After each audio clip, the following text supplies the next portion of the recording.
Welcome on in, Dragon Folk, to something I should have been doing for the past two sets. I almost did three. Past two sets for Dungeons or for Woo! Alex, you drank your coffee, but you didn't focus.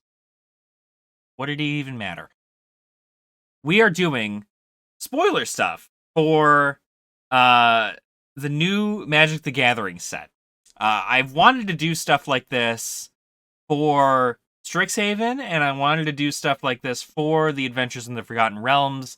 But by the time I actually get around to making that content, I've completely it's already all been out. It's all out. The set's already releasing, and I'm like, dang, I missed my opportunity. Not this time though. Not this time though. This time, we are going over the Innistrad Midnight Hunt spoilers. Just came out, I think today, if not yesterday. There are new cards that are going to be set in the plane of Innistrad. For those of you who don't know, Innistrad is kind of like the spooky horror themed plane. I'm not too sure on like the exact lore of the place because I haven't done any research in it, but from what I can tell, and from what I've heard, it's probably going to be one of my favorite planes to visit, so I'm glad we get this one, and I think Crimson Dawn is the name of the next one, which is also an Innistrad. So we're doing a block, which is great, because I always thought that was cool that they did, like, each rotation was in a block, and they'd all visit the same plane, or, like, vaguely the same plane. So it's nice to know we get two sets back-to-back for Innistrad. So, without further ado, let's get into the spoilers here. These are going to be cards that are going to be in the new standard rotation. So when this set comes out, the standard is going to change. I'll make a whole video on that, but essentially, Throne of Eldraine, Ikoria Lair Behemoths, Theros, Beyond Death, and Core Set 2021 will be rotated out of standard, and it will only be Innistrad Midnight Hunt, Strixhaven, Kaldheim, Adventures in the Forgotten Realms, and Zendikar Rising. Those will be the 5 sets that are available to us in Standard. Now, I know most people don't really play Standard, which is funny, but I personally enjoy Standard a lot. I like the lower... It's almost like I kind of enjoy the lower card pool because, specifically, I don't have as much knowledge of the older cards, so when it comes to making a Commander deck, which is something I also play, it's not always something I think about. But these are cards that will be able to be used in Commander, they'll be able to be used in Modern, be able to be used in Standard, so they're available. But without further ado, let's get into the spoilers. So, first we have our first Planeswalker in here, Wrenn and 7.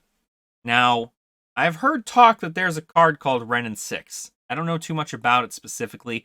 I could look it up, but I've not specifically seen anything about it yet, but I hear it's very, very powerful and a very great card that people enjoy a lot. So the fact that there is a Wrenn and 7 now, kind of great, I guess. Essentially, it costs 2 green, 3 other. It starts at 5 loyalty, which is really great. And then you can reveal the top 4 cards of your library for +1. Put all land cards revealed this way into your hand, and the rest into your graveyard. So you're already seeing some recursion here. For 0, you can put any number of land cards from your hand onto the battlefield tapped. Absolutely insane. Like truly insane. This is going to be good for landfall. Like, real good for landfall. You have a crazy amount of card draw, pretty much. Because if you just get land, you get like 3 lands in that +1 there. You then get to play them for free next turn if your Wrenn doesn't die. So I imagine this card is going to be well sought after for not just Standard, but also for Commander. Yeah, already it seems like it's really, really good.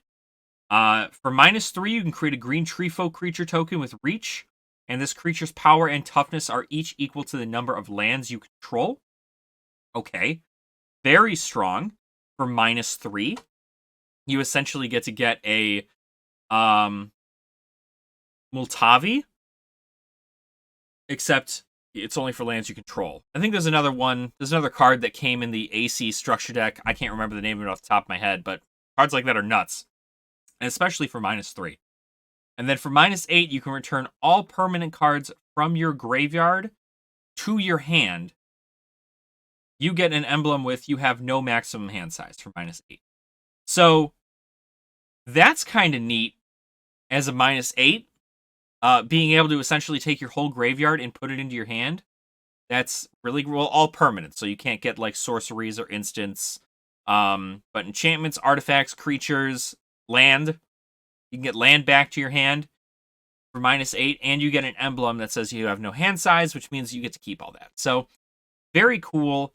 It seems very powerful. I know with mono green coming out, or with mono green being a big thing right now, landfall with the Ashaya and Ashaya, I can't remember what its name is, and Scoot Swarm, and that whole thing is going to be working really well with this.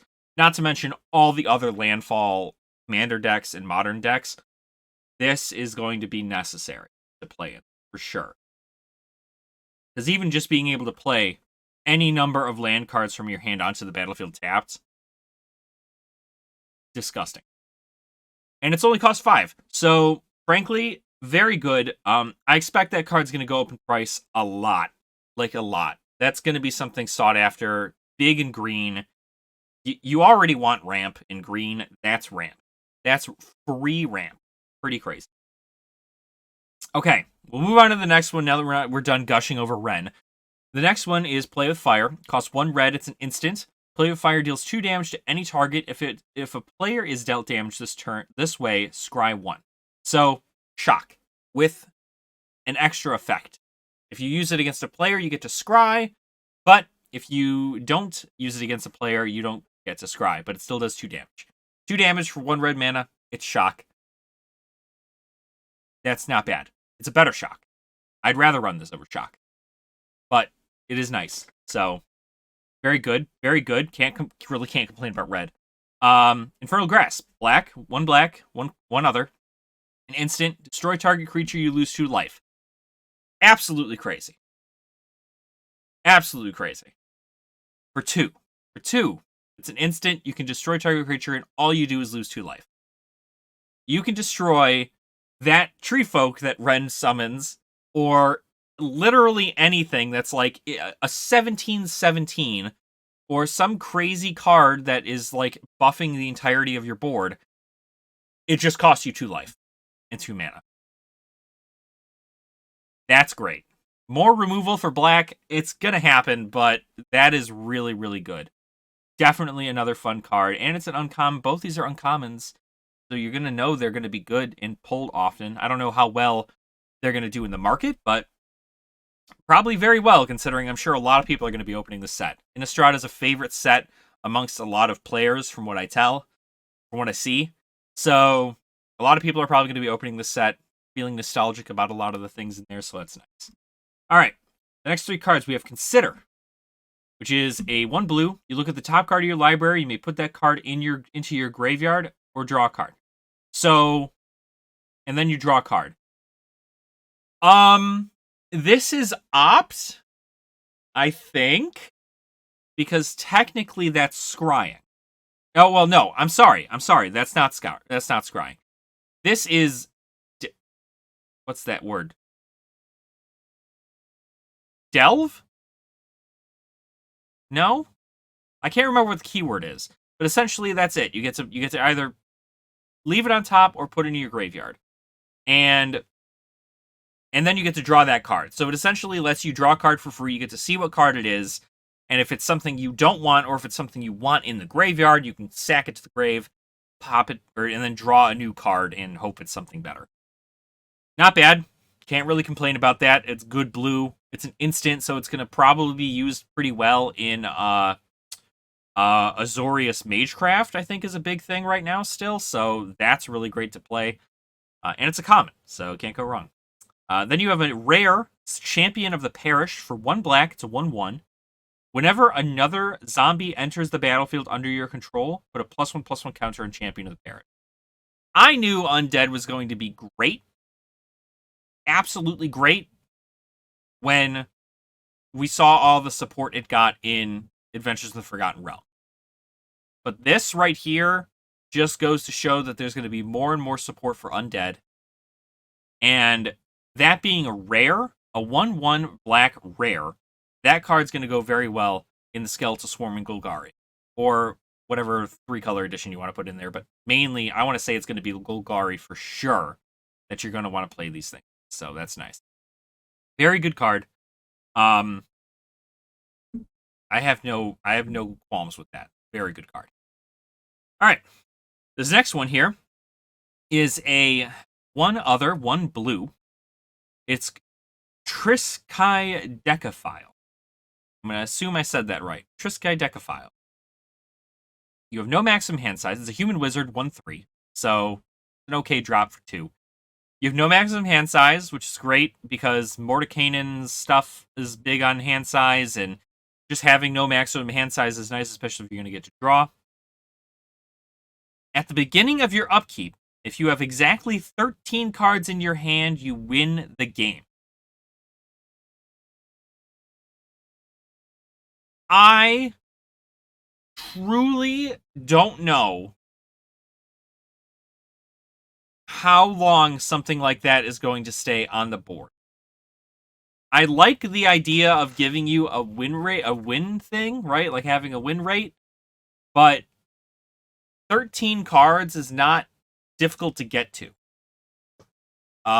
Especially with Wizard class, which gets you cards. Consider, which allows you to draw a card. Those things are available to you. I imagine, and it's blue, so like if you want your opponent to do anything, they won't. They just won't. They won't be able to do anything. That's just how this is. I see it getting a lot of play. I'm also seeing it being a big problem for Standard, because you already have the Book of Exalted Deeds, which is a problem, right? So really, the only thing that could really counter this, if you do the Basal Savin Book of Exalted Deeds nonsense, that way your opponent can't win the game and you can't lose the game. So theoretically, it'll cancel out. But 13 cards isn't hard to get to. And this is a low-cost card. So expect a lot of removal to happen with this specific card. I don't think it stays on the field for more than 2 turns. At least I wouldn't keep it on the field for more than 2 turns, but that's pretty crazy. Pretty crazy. I imagine maybe Mono Blue Wizard is probably going to be one of the craziest things to see in modern, or not in modern, in Standard. That'll be a fun one to do. But it's a rare. It's probably going to go for a bit at first because people like the win condition, but then it's probably going to equal out. I mean, estimated at least over $2 for rare. Pretty great. So, can't complain. And then one of the last cards we have here is Join the Dance. A Selesnya, green and white, sorcery. Create 2 1/1 white human creature tokens. And then it's got flashback. So you can pay this card from your graveyard for its flashback cost, then exile it. So you can play it again and get you more human. So, pretty great. Having stuff onto the board is very good for Selesnya. A lot of, like, when, with Varus, when a creature enters the battlefield, you get a +1/+1 counter, and you get to venture into the dungeon. Not a +1 counter. You get to venture. So that's good. There's a lot of good things that Selesnya got in Adventures in the Forgotten Realms. There's a lot of good things that Selesnya has throughout these sets. Strixhaven had a lot of good cards for it. I think Zendikar Rising had a lot of good cards for it too. So who's to say? But very, very cool on those cards. And then also look at these lands. I think these are full art lands that are going to be in the set. These are great. They're black and white, which is really cool. And they're all creepy. I mean, like, look at the trees. Like, the full moon on the mountains over there. That's a really cool one. I love the busted down city for the swamp. And then the little like tentacle looking thing in the islands here. Crazy. The planes, look at all like the things being the lights being cast down from the sky. Crazy. And then apparently these lands are going to be the lands that are in the bundle, which are going to be hollow. So still very cool art. And then also I guess this came up too. This is what they considered a spoiler. This card actually came in the Adventures in the Forgotten Realms commander deck. This card is Leonore Autumn Sovereign. And I know there are probably videos separated on this, but Leonore Autumn Sovereign has a ability, a keyword called Coven, which, as we know with Innistrad, it's a lot of creepy, like, witches and undead and werewolves and stuff. So, like, very Halloween-esque, kind of, like, think like Halloween-esque vibes for it. And Coven, which is just like a witch club, pretty much, is its own thing. So that gets at the beginning of combat on your turn, put a +1/+1 counter on up to one target creature you control. Then, if you control 3 or more creatures with different powers, draw a card. So, absolutely crazy, because Coven gets you +1/+1 counter on up to one target creature you control, which is just Luminarch Aspirant, and you're already playing green-white, so you could play Luminarch Aspirant. I wouldn't doubt that there's a human Selesnya deck that makes its thing. A lot of counters to slap on the thing. Heartless Act is gone, so you're not just like removing counters from things. Not that anybody used Heartless Act to remove the counters, but yeah. Crazy stuff. You also have, you don't have the Ozolith anymore, or the, I think it's the Ozolith, yeah. The artifact that essentially, anytime something dies, if it had counters, the Ozolith gets it, and then it can put counters on other things. That card is from Ikoria. That card's going to be out too. You can't use that. But it's going to be nice, right? These are going to be nice. It's a good card, and if that's just what Coven does, is do that. I think the Coven thing might be the then if you control 3 more creatures with different powers, draw a card, and not specifically the +1/+1 counter on up to one target creature you control. Because I know Magecraft had a specific thing to where if you cast a sorcery or instant or a copy of those things, you get this effect, right? And it was the original trigger that gives you a different effect. Each card has a different effect. Like some say getting +1/+1, some get +2/+0, some say draw 2 cards, and that's just Magecraft. Like the first time whenever you do that and you cast those things, that happens. So I'm wondering if Coven is specifically going to be the if you control 3 or more creatures with different powers, or if Coven is going to be get something a +1/+1 count. Because that's going to be wild if that is. So, yeah, these are the spoilers. Crazy?